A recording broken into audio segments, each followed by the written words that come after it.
마본, 우리가 예수님의 마음을 본받자라는 주제로 성탄절기를 이제 보내고 있습니다. 예수님의 마음, 그 따뜻한 마음, 아름다운 마음 본받으셔서 또 행복하게 사시고 주변에 있는 사람들을 행복하게 하는 우리 멋쟁이 성도들 되시기를 축복합니다. 우리 KB금융그룹에서 기업 PR용으로 만든 그 몰래카메라 영상을 잠깐 또 보도록 하겠습니다.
총선이 아빠 김용봉, 난 신앙철 아빠 신현기.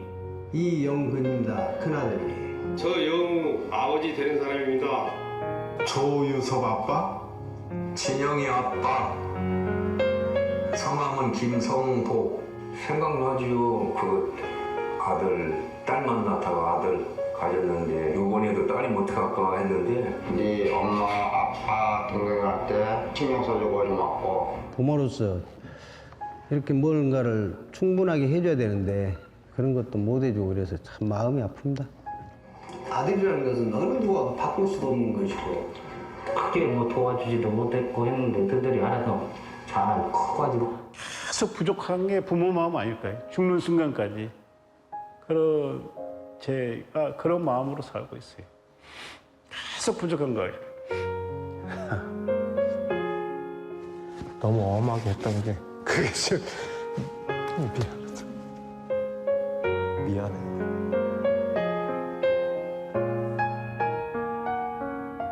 항상 내가 부족하고 항상 미안해요. 걔한테는. 미안하다 참. 모든 것이 부족하고 못 가르치고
자기 아들의 또 자녀에 대해서는 알고 있는 것도 많고 애정 표현도 잘 하는데 자기 아버지에 대해서는 알고 있는 것도 적고 애정 표현도 잘 하지 못한 것으로 우리가 알게 됩니다.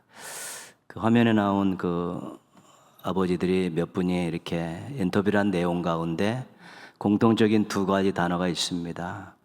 부족함과 미안함입니다.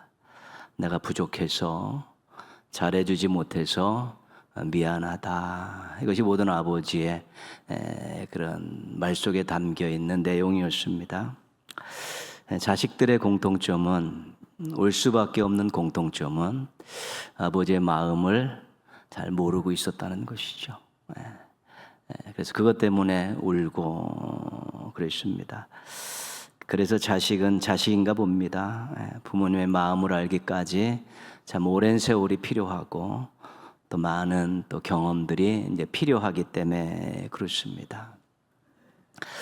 오늘 우리가 말씀을 다 읽지는 않았고 중간에 잘라 읽었는데 우리가 탕자의 비유로 알고 있는 말씀입니다.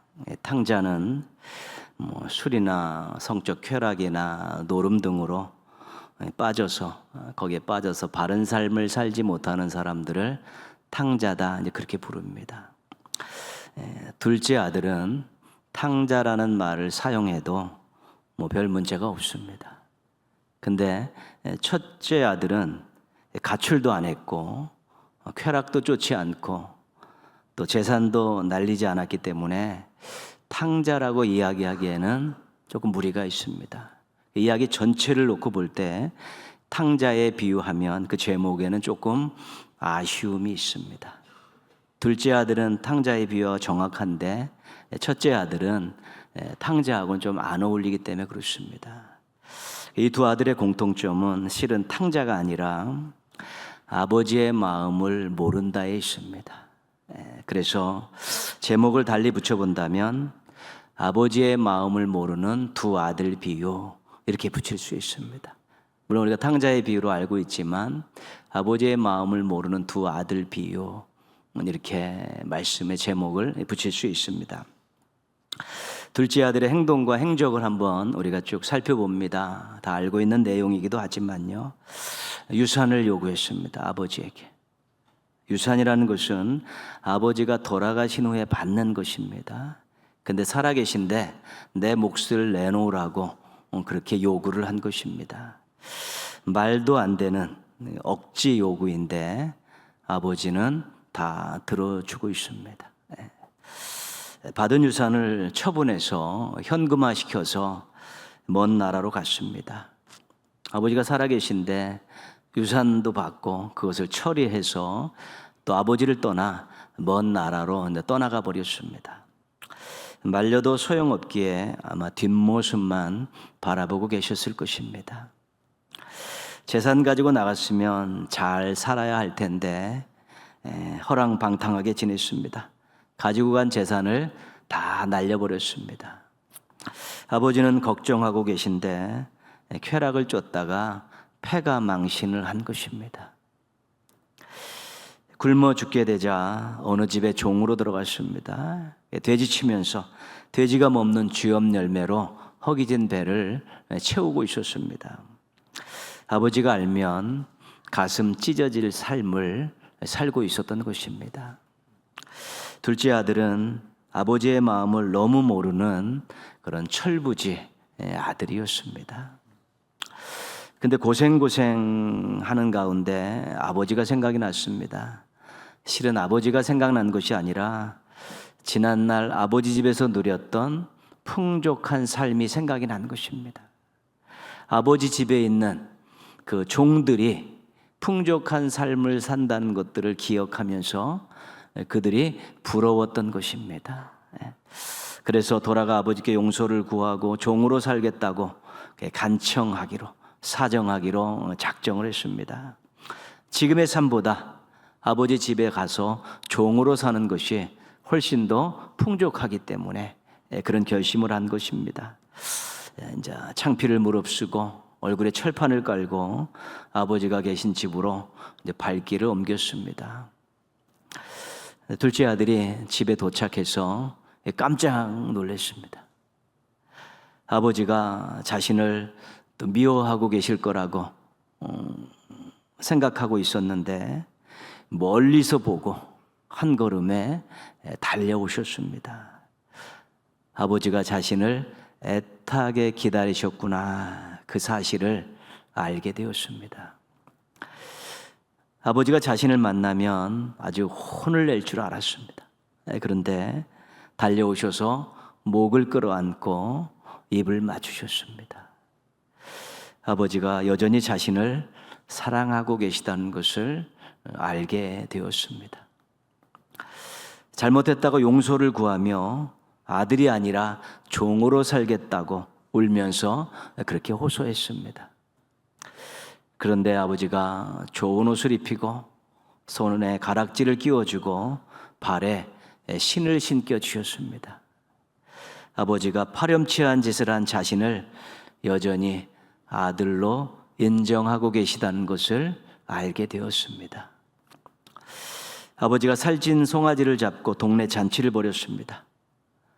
전 재산을, 가지고 간 재산을 다 탕진하고 돌아온 것은 기억하지도 않으시고 아들이 눈앞에 있다는 것, 가정으로 돌아왔다는 그 한 가지 사실만으로 즐거워하시면서 잔치를 베푸셨습니다.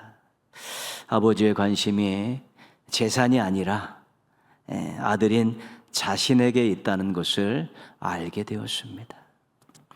집을 떠나기 전에도 아버지 마음을 제대로 몰랐습니다.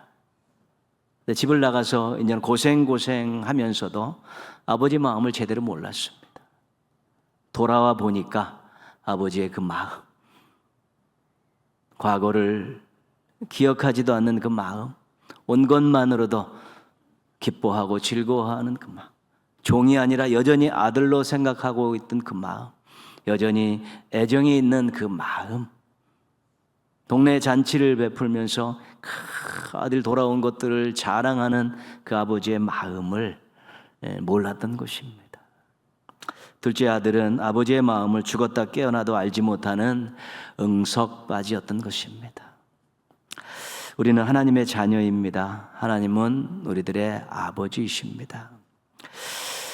여러분, 하나님의 아버지의 마음을 얼마나 알고 계십니까?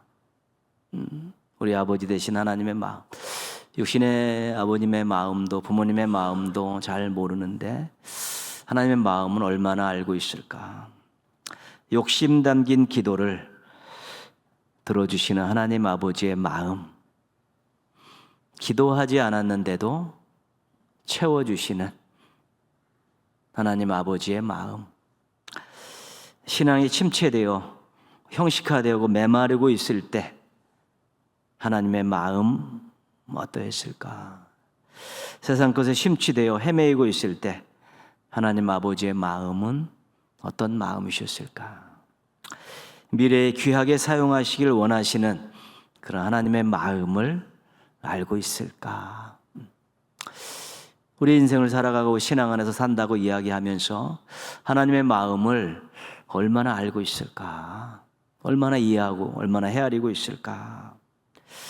하나님 아버지의 마음을 우리가 다 알 수는 없지만 말씀을 통해서 또 은혜를 받을 때마다 조금씩 알아가는 것입니다.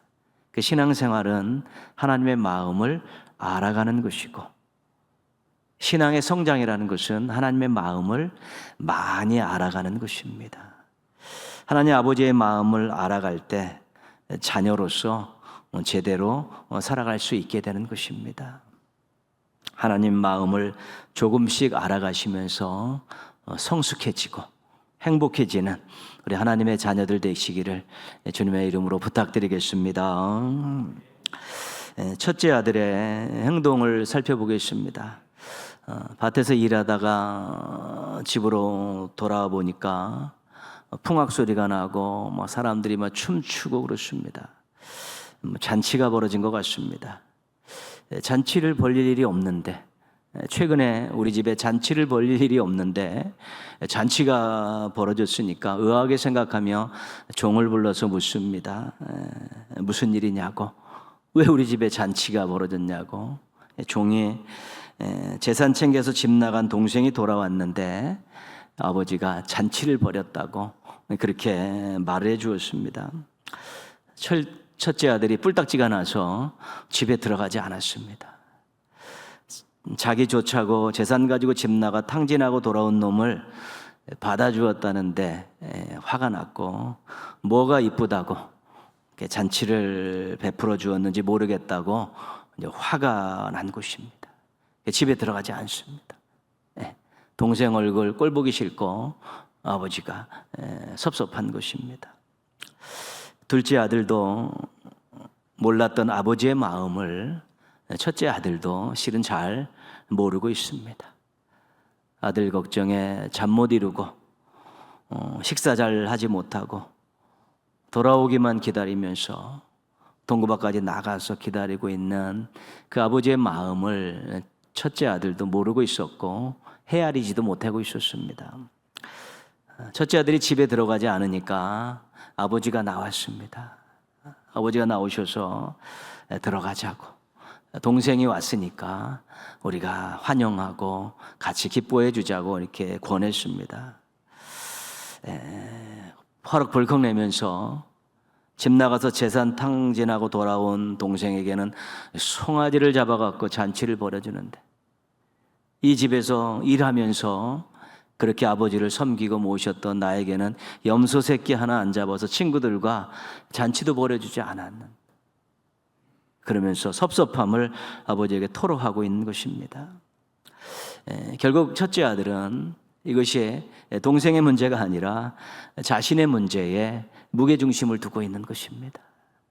아버지의 마음은 돌아온 아들에게 있는데 첫째 아들의 마음은 자신에게 있는 것입니다. 섭섭했다. 할 일 다 했는데, 집도 나가지 않고 재산도 탕진하지 않고 집에서 이렇게 아버지 모시고 열심히 일했는데 섭섭하다. 거기에 자기 자신에 머물고, 아버지는 돌아온 둘째 아들의 마음이 가 있는 것입니다. 오늘 31절 말씀 보시면요, 아버지가 첫째 아들에게 너는 항상 나와 함께 있으니 내 것이다, 내 것이로다. 그렇죠? 아버지는 함께 있는 첫째 아들에게 남은 것도 다 물려줄 생각을 가지고 계셨던 것입니다. 다 네 거다. 그런 생각을 가지고 계신 것이지요. 첫째 아들이 몰랐던 것입니다. 32절입니다.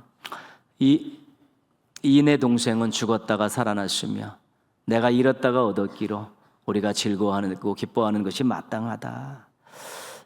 죽은 아들은 죽었다가 살아온, 아버지에게 있어서는 죽었다가 살아온 아들이고 잃어버렸다가 다시 찾은 아들이기 때문에 기쁘고 즐거워하는 것이 마땅하지 않냐. 아버지의 마음은 그런 것입니다. 재산의 문제가 아니라 생명의 문제였던 것입니다. 다시 못 볼 줄 알았는데, 영영 이별인 줄 알았는데 돌아왔으니까, 과거는 어떻게 됐던 지금 돌아와 눈앞에 있으니까 반갑게 맞아줘야 된다는 것입니다. 과거를 묻지 말고 지금 아들로 인정해 줘야 된다는 것입니다. 그것이 아버지의 마음입니다. 근데 첫째 아들은 전혀 이해하지 못하고 있습니다. 재산 다 탕진하고 온 놈 혼내야지, 혼꾸녕을 내야 되는 것인데 뭐가 이쁘다고 뭐 아들로 대우하고 잔치를 벌여주고 그러느냐. 그게 첫째 아들의 마음이었던 것입니다. 아버지의 마음과는 전혀 다른 것이죠. 아버지의 마음은 돌아온 아들에게 있는데 첫째 아들의 마음은 여전히 재산에 가 있는 것입니다. 아버지의 마음을 모르는 것이죠. 17세기의 네덜란드 화가 렘브란트가 그렸던 탕자의 귀환이라는 이 말씀을 근거로 한 그림이 있습니다. 아버지가 돌아온 둘째 아들을 이렇게 품에 안죠. 너무 감격스러운 초췌한 몰골의 둘째 아들이 아버지 품에 안겨서 하염없이 울고 있습니다. 근데 큰아들이 약간 떨어져서 무덤덤하게 이제 바라보고 있죠. 아버지가 이해되지 않는 표현으로, 동생이 달갑지 않은 표현으로 그렇게 서 있습니다. 성경에는 큰아들이 집에 들어가지 않았습니다. 근데 이 그림의 해설을 보다 보면 30년 전에 렘브란트가 또 하나의 그림을 그려놓은 게 있습니다. 그런데 그때는 큰아들이 집 밖 창문에 이렇게 쳐다보고 있는 걸로 이제 그렇게 그려져 있습니다. 안 들어간 것이 성경적인데 레므란트가 조금 배려를 해서 큰아들이 집에 들어온 걸로 이렇게 그려놓은 것이죠. 왜냐하면 들어가는 것이 맞고 또 들어가서 같이 아버지와 함께 즐거워하는 것이 맞다라고 생각을 했지만 중간 단계로 그림을 이렇게 마감하고 있는 것입니다. 첫째 아들이 집 안으로 들어오지 않는다는 말을 듣고 아버지가 나가서 첫째 아들을 설득할 때 그때 아버지의 마음은 어떤 마음이었을까?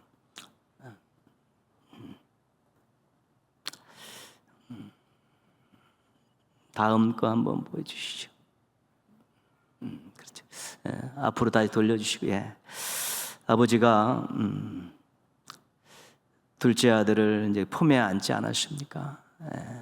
그런데 아버지는 첫째 아들도 둘째 아들을 이렇게 품에 안아줬으면 좋았다, 그런 마음이 있으셨죠. 네 동생이 잘못했다. 나는 살아 돌아온 거면 너무 기쁘다. 안아줬는데 너도 동생을 좀 안아줬으면 좋겠다. 그것이 아버지의 마음이었을 것이고요. 그 다음 보시면 셋이 함께 이렇게 얼싸안고 함께 기뻐했으면 좋았을까. 그것이 아버지의 마음이 아니었을까. 이제 그런 생각을 해보는 것이죠. 집에도 들어오지 않는 아들이 너도 들어와서 동생 안아줬으면 좋겠고, 우리 셋이 함께 모처럼 만났으니까 함께 이렇게 얼싸안고 울고 웃었쓰고 다 털어버렸으면 좋겠다. 그것이 아버지의 마음이었을 것입니다. 우리 하나님 아버지가 자녀인 우리들을 바라보면서 품은 마음은 어떤 것일까? 내가 가정에서도 신앙의 공동체 안에서도 서로 웃고 나누고 얼싸안고 동고동락하는 마음을 바라고 계신 그 마음이 아니었을까? 경쟁하고 미워하고 차별하고 분열하는 그런 모습들은 아버지께서 원하지 않는 마음이었을 것이라는 것, 우리가 분명히 알 수 있습니다. 성탄절기를 보내면서 하나님 아버지의 마음을 좀 잘 알았으면 좋겠습니다. 안아주는 마음, 하나 되는 마음, 좋은 관계를 유지하고 마음, 너희들이 그렇게 화목하며 살았으면 좋겠다. 서로 위해주며 살았으면 좋겠고 서로 안아주며 얼싸안고 살았으면 좋겠다. 그것이 하나님의 그 마음 아니겠습니까? 그래서 화목한 가정을 만드시기를 원하는 마음, 사랑의 교회를 만드시기를 원하는 마음, 평화로운 세상을 만드시기를 원하는 그 하나님의 마음을 우리가 잘 알고서 가족들에게 잘 하십시오. 가까울수록 또 더 갈등도 많이 일어나는 것이 사실입니다. 가족들, 가정 안에서 화목한 가정을 만들기 위해서 하나님 아버지의 마음을 기억하면서 서로 이렇게 품고 이해하고 용서하고 얼싸하는 그런 모습들 잘 유지하셔서 화목한 가정 만들면 하나님 아버지께서 기뻐하실 것입니다. 교회도 우리가 다양한 사람들이 모여 있지만 그래도 우리 하나님 아버지의 사랑을 받은 우리 자녀들이 정말 서로 이해하고 유해주고 또 덮어주고 끌어안고 함께 아름다운 모습으로 또 화평한 모습으로 사랑의 모습으로 그렇게 공동체를 만들어갈 때 우리 하나님 아버지께서 너무 기뻐하실 것입니다. 세상에 어렵고 힘든 사람들이 많이 있지 않습니까? 그런 사람들을 우리가 보듬어 안고 그런 일이 다시 생기지 않도록 우리가 또 조치를 취하면서 이렇게 품에 안고 서로 돕고 나누면 우리 하나님께서 아버지께서 그것을 보시면서 사랑하는 우리 자녀들아 너무 잘하고 있다 흡족해 하시며 칭찬하시지 않겠습니까? 하나님 아버지의 마음을 잘 알아서 우리 또 화목한 가정, 또 사랑 넘치는 교회, 또 평화로운 세상을 만들기 위해서 우리 함께 노력하시길 바랍니다. 관계와 공동체를 아름답게 만들어가는, 그러기 위해 수고하고 희생한다면 우리는 자랑스러운 하나님의 자녀로 기억될 것입니다. 하나님께서 우리를 그런 흡족한 자녀로 생각하실 뿐만 아니라 세상도 우리를 하나님의 자녀라고 일컬게 될 것입니다. 모쪼록 우리 하나님의 그 뜨거운 그 사랑의 마음 잘 헤아리셔서 그 하나님의 마음을 품고 또 가정을, 교회를, 세상을 아름답게 만들어가는 데 힘을 쏟는 우리 멋진 하나님의 자녀들 되시기를 주님의 이름으로 축원합니다.